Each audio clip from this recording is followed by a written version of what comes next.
Donc, l'objet de cette présentation, c'est de parler du projet 4S, donc c'est sport, santé sans substance. Le projet s'inscrit en continuité de l'activité au sein de nos unités. Donc, nous, en fait, on travaille pour le service de médecine du sport. Je veux bien que vous fassiez dérouler la diapo. Donc ça, c'est le prérequis en fait qui est la substance du projet. C'est comme ce qui est communément admis, l'adolescence constitue un moment clé du risque d'entrée dans la consommation. Donc ça, toutes les personnes qui travaillent dans les problématiques de conduite dopante ou d'addiction l'ont constaté depuis fort longtemps. Et nous, notre spécificité, c'est qu'on travaille auprès de sportifs.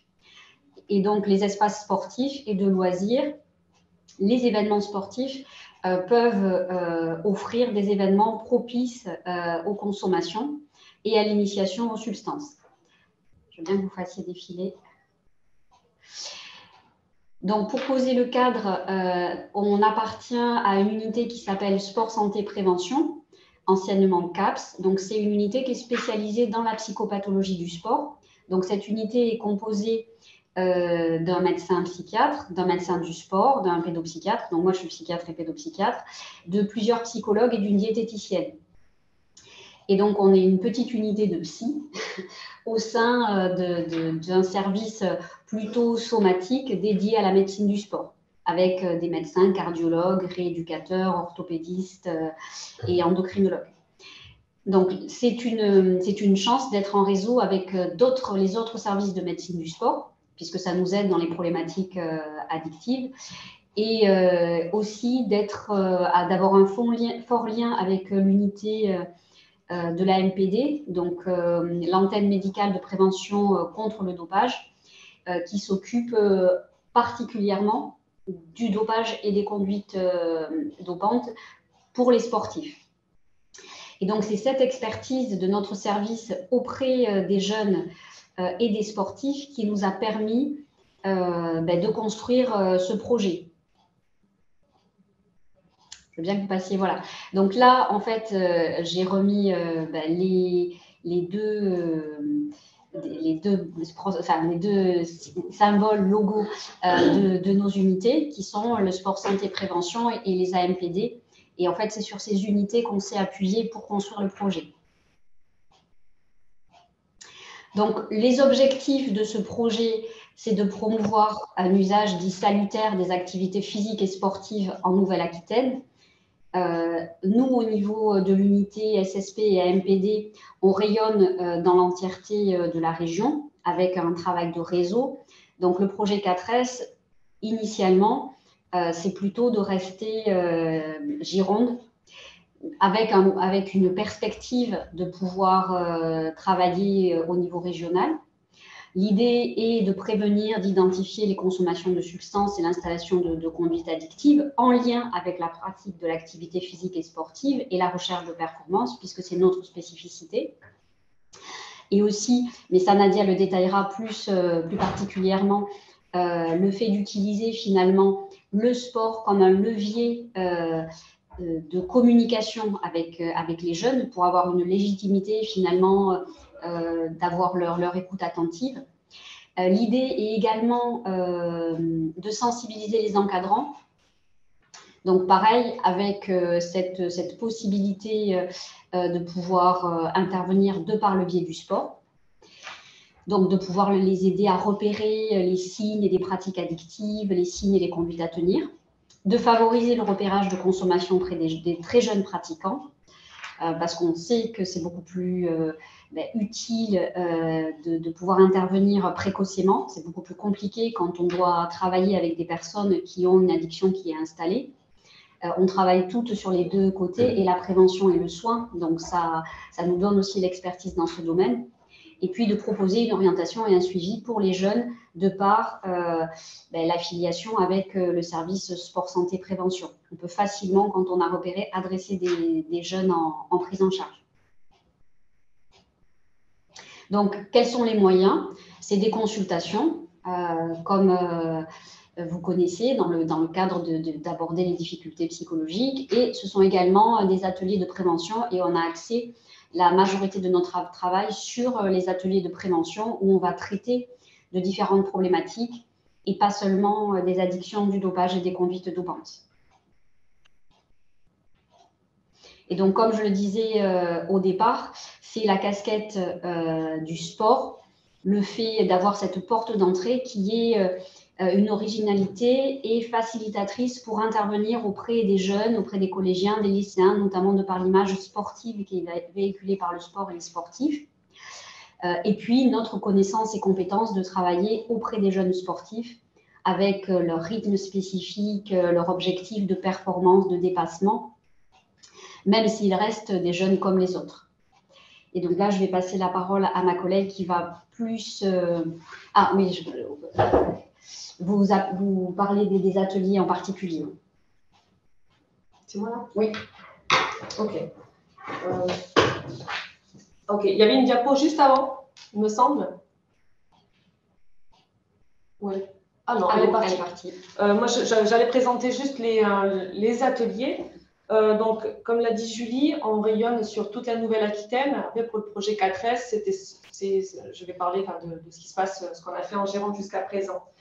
On se déplace avec ma collègue Nathalie Lesny, qui n'a pas pu être là aujourd'hui. On se déplace pour rencontrer des jeunes qui sont en groupe. Alors, ça peut être des jeunes collégiens, des jeunes lycéens, des jeunes en centre de formation, en club professionnel. On va vraiment à la rencontre de groupes de sportifs, des petits groupes, pour échanger, pour débattre, pour discuter de la réglementation sur le dopage, de discuter sur des représentations qu'on peut avoir sur le dopage ou les conduites dopantes de manière plus large, sur la consommation de substances ou d'autres thématiques.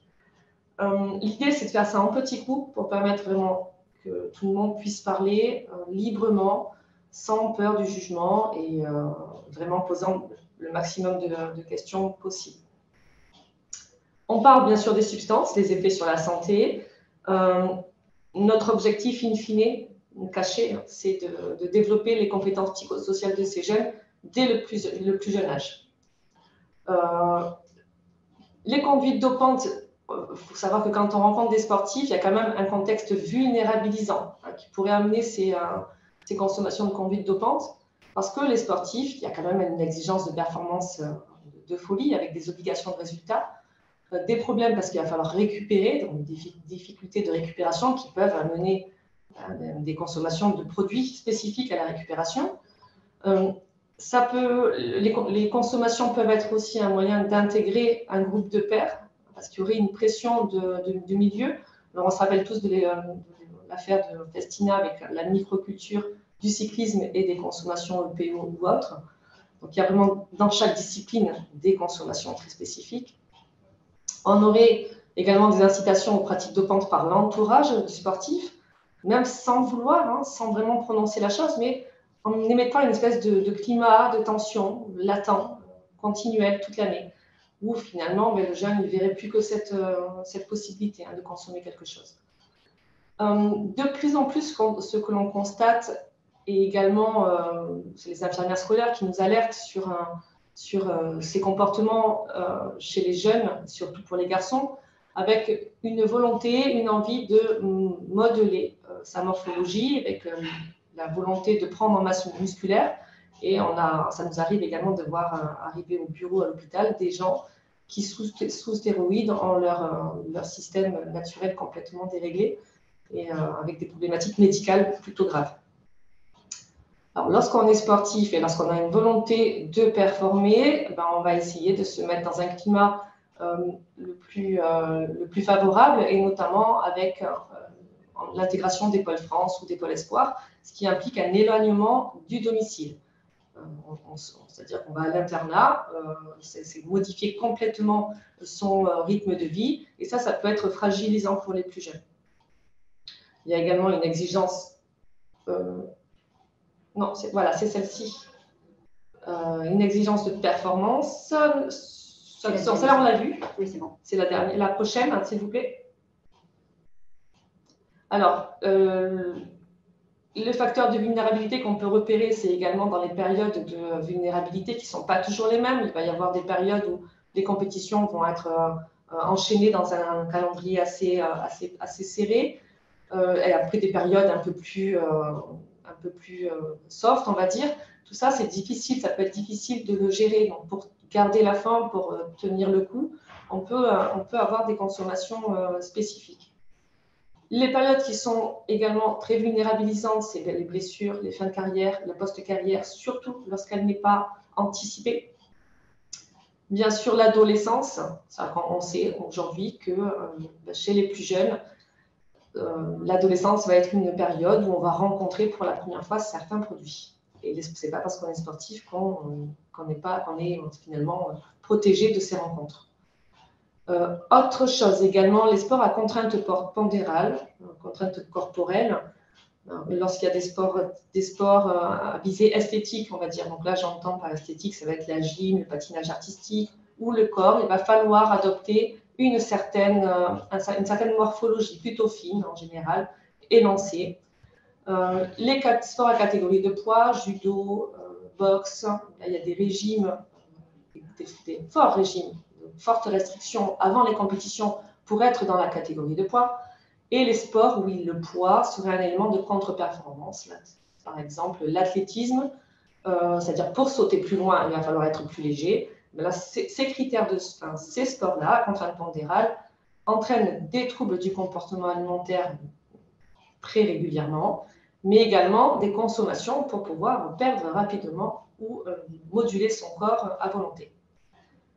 L'entraînement intensif, on constate que plus on va s'entraîner d'heures en semaine, et plus il y aura un risque de consommation. Et chez nos sportifs que l'on rencontre, l'entraînement, il est quasi quotidien. La centration sportive, hein, c'est vraiment quand tout est dirigé en faveur du pivot identitaire du sportif. C'est-à-dire, je ne suis plus que sportif.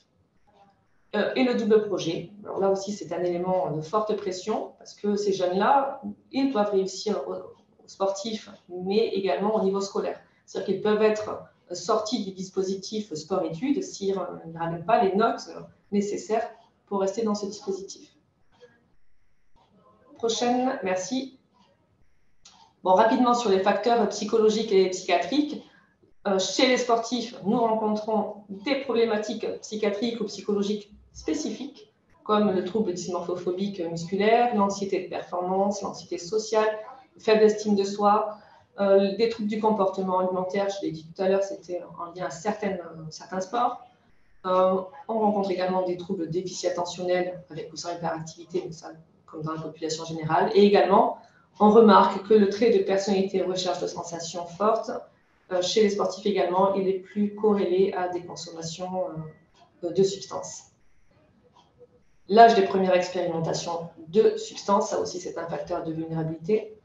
Et l'addiction à l'activité sportive, hein, là on va rencontrer par contre certaines disciplines, ça va être plutôt des disciplines individuelles, course de fond, marathon, cyclisme.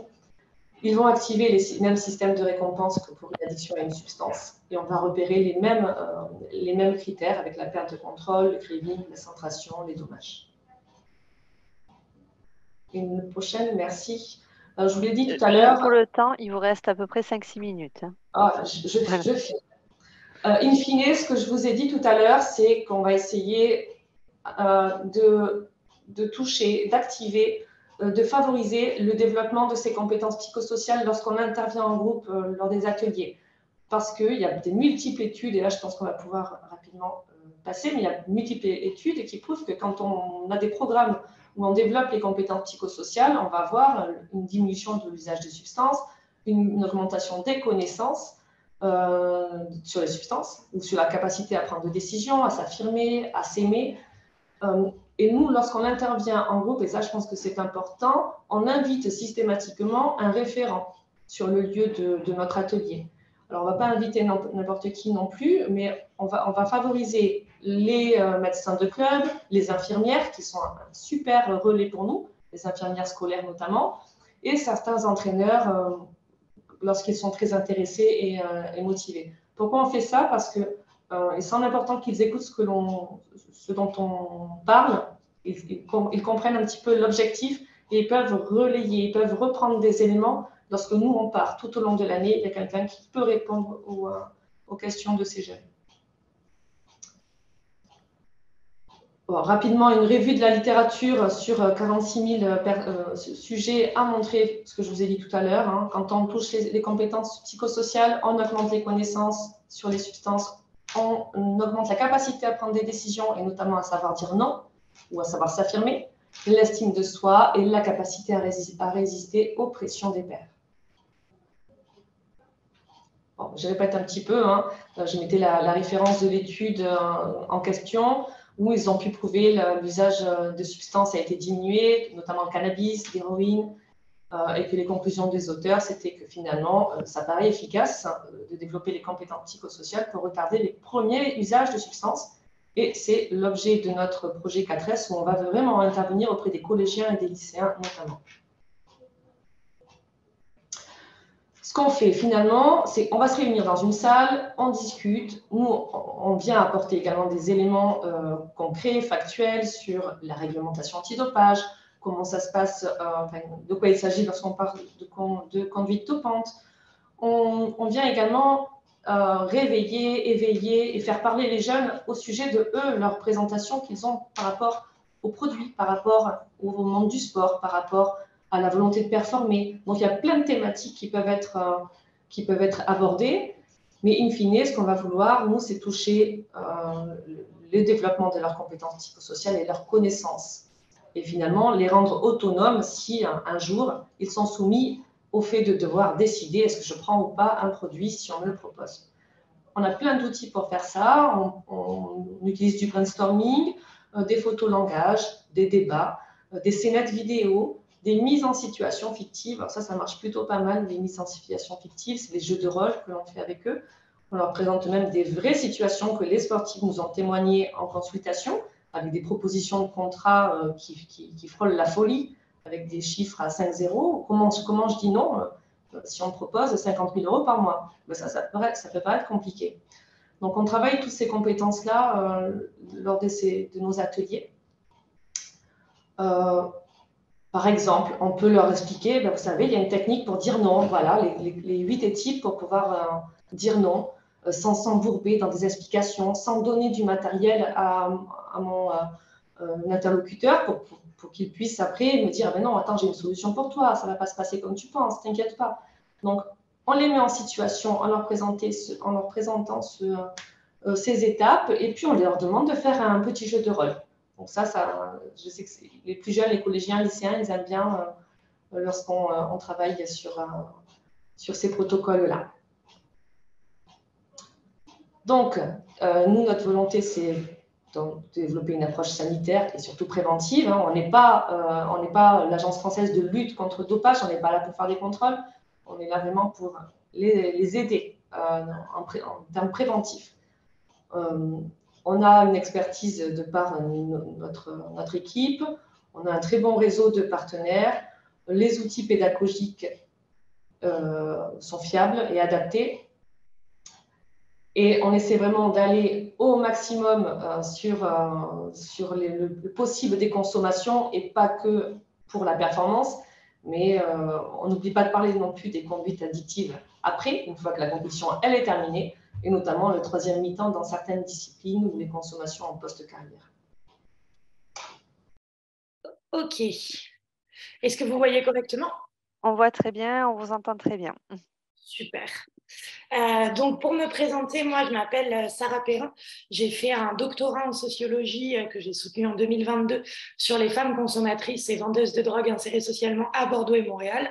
Et actuellement, je fais de la recherche et de l'enseignement en sociologie côté santé publique et je suis aussi la coordinatrice du dispositif Trend Nouvelle-Aquitaine. Donc, je vais vous expliquer un peu ce que c'est le dispositif Trend et puis comment ça fonctionne, que ce soit au niveau national ou au niveau régional. Pour le dire rapidement, trend, ça signifie tendance récente et nouvelle drogue, et ça vise en fait à fournir des données sur les usagers et les usages de drogue, à documenter ces usages, à documenter aussi les trafics, à documenter les pratiques professionnelles, d'abord au niveau régional, puis c'est ramené ensuite au niveau national. Alors, au niveau national, le dispositif TREND est piloté par l'OFDT, qui s'appelait Observatoire français des drogues et toxicomanie, et qui s'appelle maintenant l'Observatoire français des drogues et tendances addictives, parce qu'ils se sont dit que toxicomanie, c'était quand même un peu daté comme terme. Pour le dire rapidement, l'OFDT a plusieurs missions. D'une part, éclairer les pouvoirs publics, les professionnels du champ des addictions et le grand public sur les drogues et les dépendances, incluant aujourd'hui du coup aussi les dépendances sans substance, comme les jeux d'argent, les jeux vidéo. C'est pour ça qu'on parle de tendances addictives et plus de toxicomanie.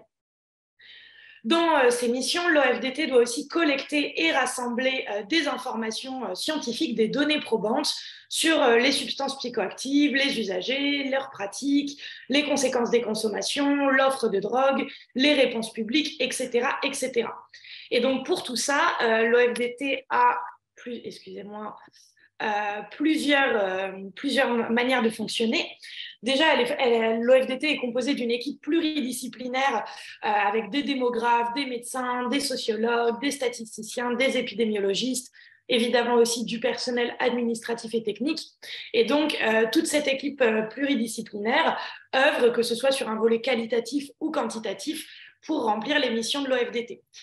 À l'OFDT, on trouve aussi un collège scientifique avec des personnalités nommées personnellement sur la base de leurs compétences dans les domaines des drogues. Et puis, il faut savoir que l'OFDT, c'est un GIP, un groupement d'intérêt public, qui du coup regroupe les représentants des différents ministères qui sont concernés par les drogues, donc ministère de la Santé, ministère de l'Intérieur, etc., etc. Ça regroupe aussi la MILDECA, la mission interministérielle de lutte contre les drogues, la Fédération nationale des observatoires régionaux de santé et puis d'autres personnalités qualifiées. Donc, c'était un peu pour vous introduire qu'est-ce que c'est l'OFDT finalement. Si on s'intéresse au dispositif TREND, alors excusez-moi, j'ai le truc, ouais, c'est bon. Si on s'intéresse au dispositif TREND, qu'est-ce que c'est? Le dispositif TREND, lui, il rentre dans le champ du volet qualitatif de l'OFDT. Le dispositif TREND a été créé en 1999 dans une période de transformation des usages de drogue, où on voyait une diversification des usagers, le développement des polyconsos, les usages détournés de médicaments de substitution aux opiacés. Et puis, c'était aussi un contexte de transformation des pratiques professionnelles, puisque là, ça y est, la politique de réduction des risques était institutionnalisée. On allait voir très rapidement apparaître les XAPA, les CARUD, etc. Donc, on était dans ce contexte-là. Et du coup, l'OFDT a créé le dispositif TREND en parallèle du dispositif Synthèse. TREND, c'est donc un dispositif qui va recueillir des données sur un champ d'études large. On va recueillir des données sur des produits peu consommés en population générale. Par exemple, je vous dis un produit au hasard. Au niveau national, on consomme relativement peu de LSD. On va recueillir des données sur le LSD, sur les prix, etc. On va recueillir des données sur des publics jugés particulièrement consommateurs, donc par exemple des usagers en situation de grande marginalité à la rue, des usagers des free parties, etc. On va aussi s'intéresser au contexte de consommation, essentiellement dans l'espace public urbain et dans les espaces festifs techno. Et puis, on va aussi se renseigner sur l'offre, sur les trafics, sur les modalités d'achat, de vente, etc.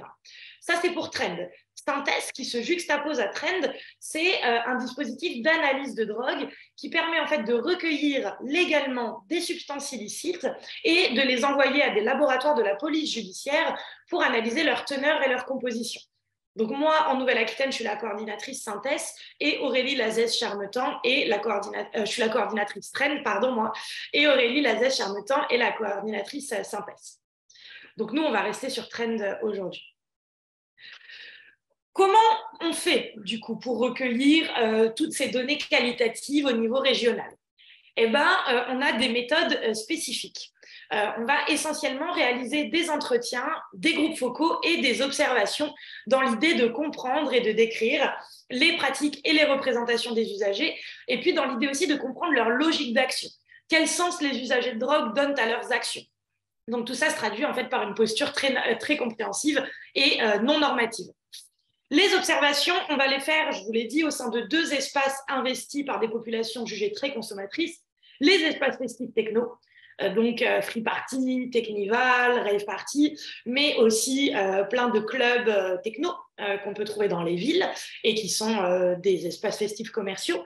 Et puis, on va aussi s'intéresser aux espaces de leur grande marginalité urbaine, donc la population carude typique, on va dire, des usagers qui sont à la rue, qui vont notamment consommer par injection, qui ont une trajectoire marquée par les vulnérabilités, la précarité, qui vivent en squat aussi, etc., etc. Trend, la méthodologie Trend est caractérisée par ce qu'on va appeler la triangulation. On va trianguler nos sources. C'est-à-dire que si un usager de Carude nous donne une information, on va vérifier ce que nous disent les professionnels de Carude, les usagers en espace festif et les acteurs du champ d'application de la loi sur cette thématique-là, par exemple. Donc, on va vraiment essayer de croiser nos sources, croiser les points de vue pour garantir la solidité de ce qu'on rapporte et pour rendre compte aussi de réalités multiples.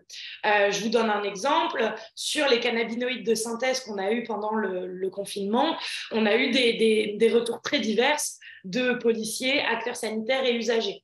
Par exemple, même chose pour ce qu'on a dit sur la vulnérabilité chimique, la soumission chimique, etc., etc.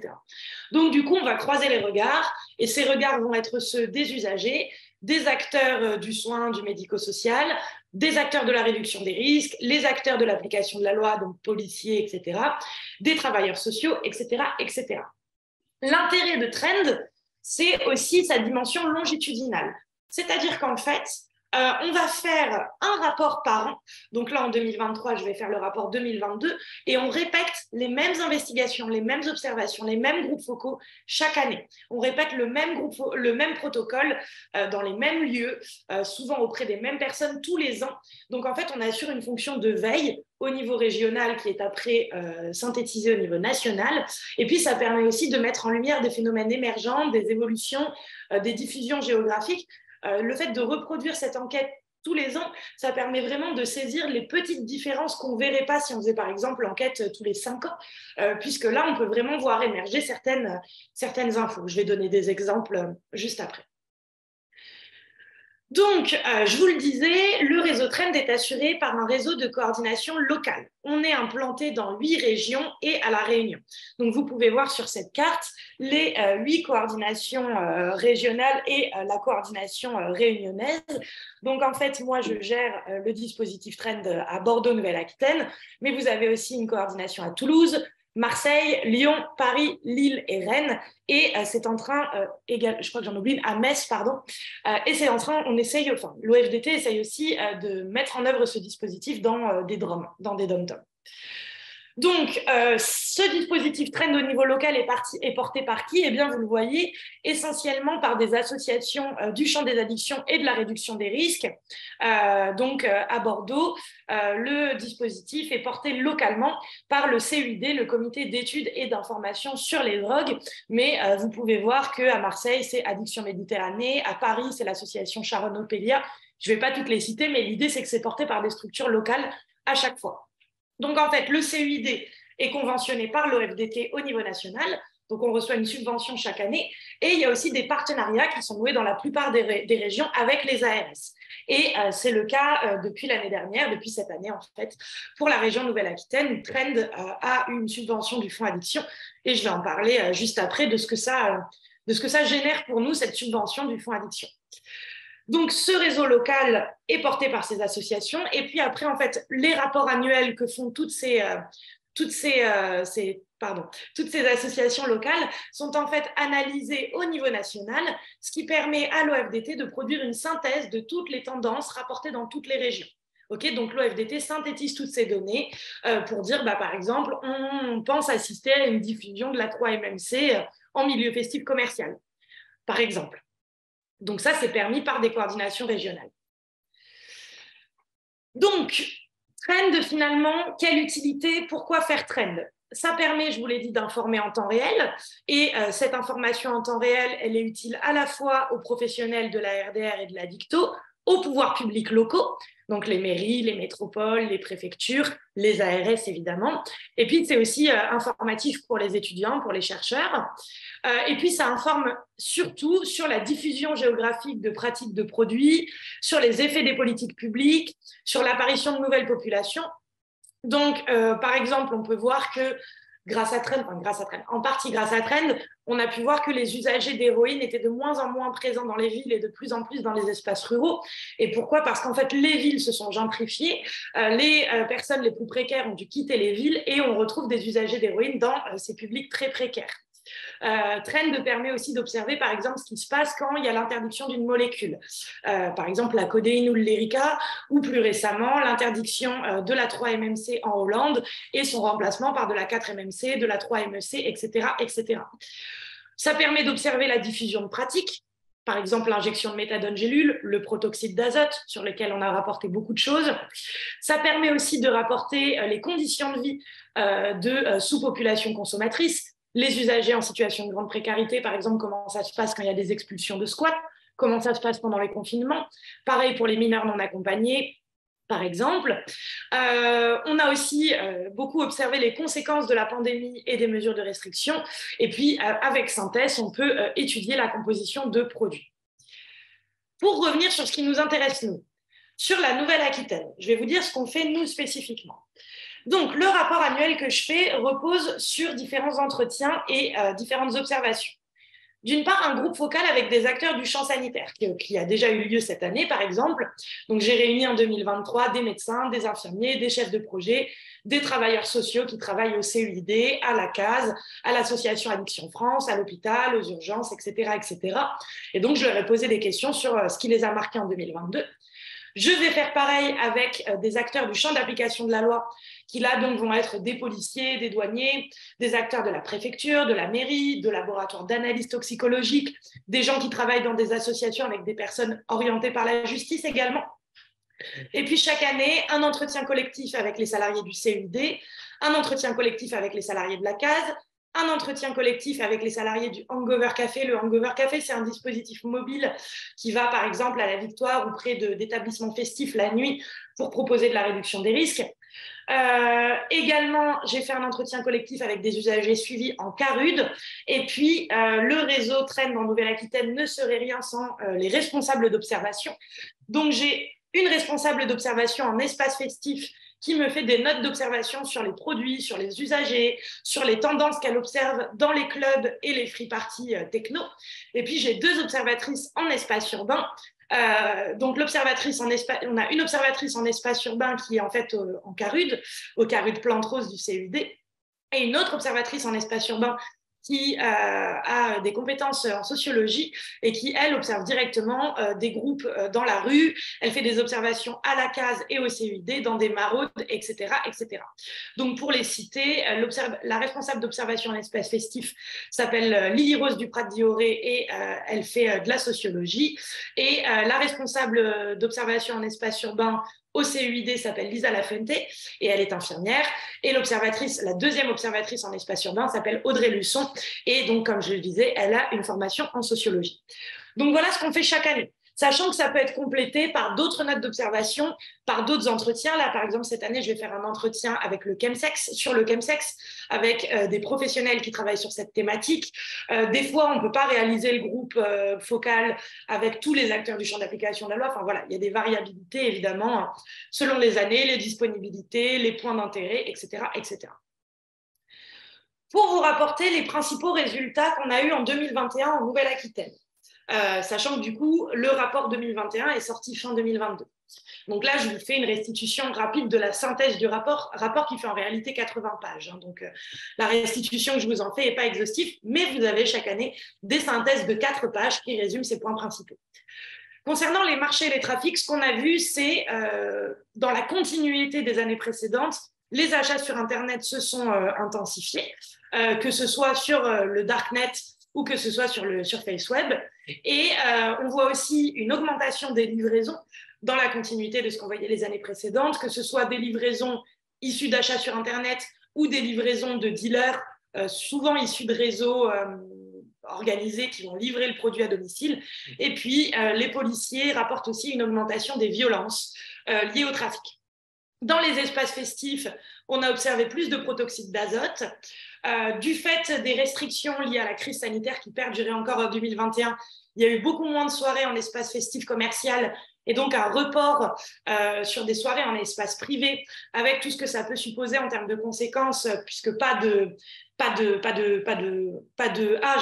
dispositif de RDR dans ces espaces, pas non plus d'horaire, pas de prix au verre, donc potentiellement vous consommez plus, potentiellement vous finissez mal, etc., etc.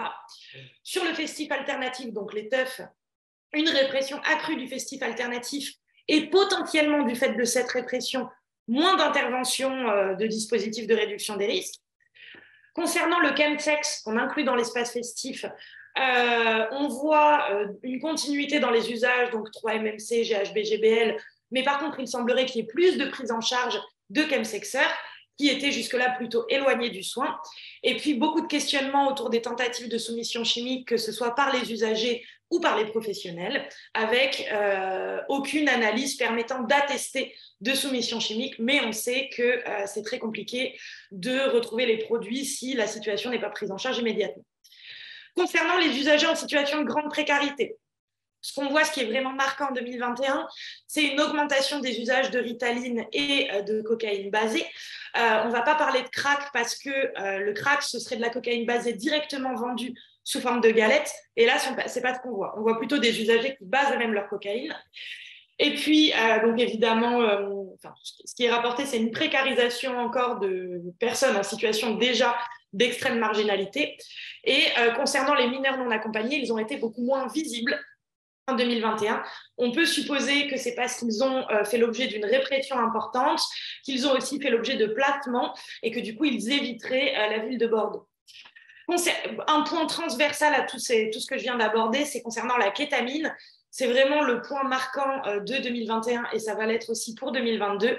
C'est la visibilité des usages de kétamine, que ce soit en espace urbain, en espace festif, chez des étudiants, des chemsexeurs, des personnes à la rue, des clubbers, des teufeurs, etc., etc.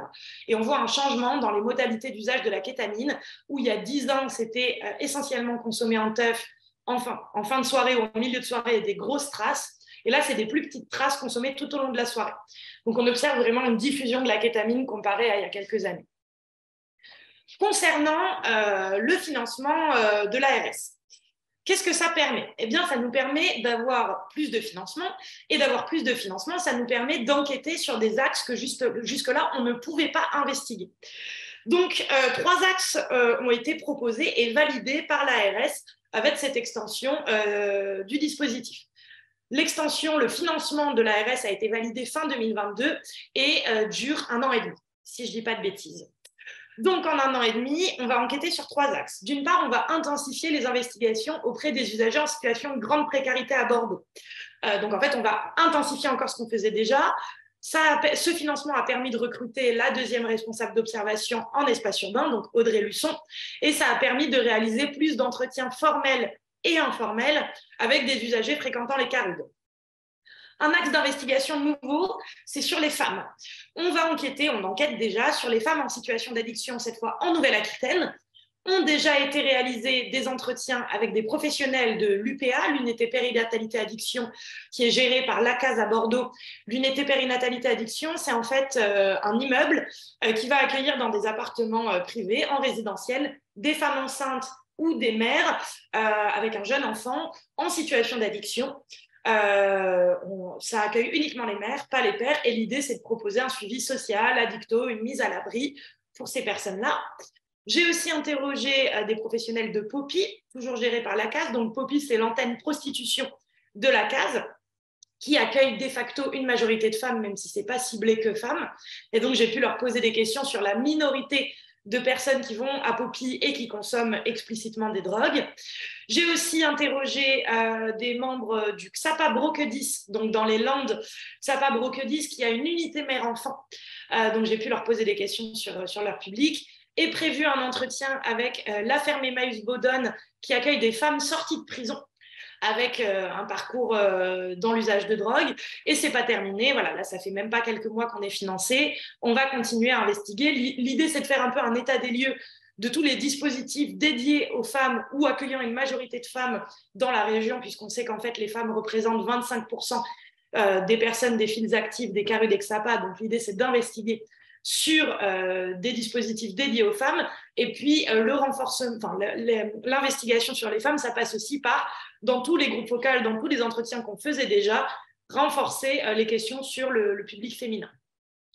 Troisième axe d'investigation financé par l'ARS, c'est étendre les enquêtes en dehors de Bordeaux. Jusqu'à présent, le dispositif Trend est très Bordeaux-centré. Et c'est dommage, puisque le dispositif Trend a vocation à être régional. Sauf que quand on est en Nouvelle-Aquitaine, dans la plus grande région de France, c'est un peu compliqué de faire ce travail avec le budget uniquement alloué par l'OFDT.